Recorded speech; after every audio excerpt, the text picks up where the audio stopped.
In this video, I'll show you how to send Solana from Binance to Phantom Wallet.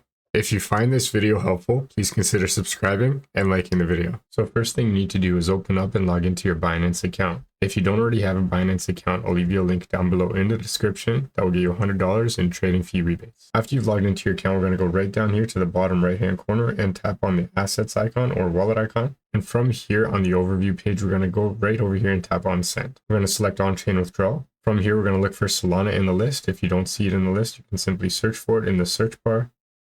Tap on Solana. Next, we got to fill out this information. For that, we're going to open up and log into our Phantom Wallet account. Once you're on the Phantom Wallet, we're going to go right over here and tap on the receive icon. Next, we're going to select Solana. This is your Solana deposit address on Phantom Wallet. Go down here to copy it by tapping on these two squares.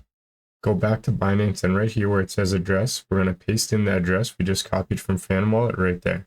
Under network, it should automatically select the Solana network. If it doesn't, you just go over here, tap on the arrow, and select the Solana network from the list, not BNB Smart Chain. And here we're going to put in the withdrawal amount or the amount that we want to send into Phantom. For example, let's say we want to send 1 SOL. This is how much you're going to receive, and this is the network fee you're going to have to pay. After you've made sure everything is correct, we're going to go right over here and tap on withdraw. Confirm the transaction on the next page within the time limit it allows, and your Solana should now be in your wallet. And that's how to send Solana from Binance to Phantom Wallet. If you found this video helpful, please consider subscribing and liking the video.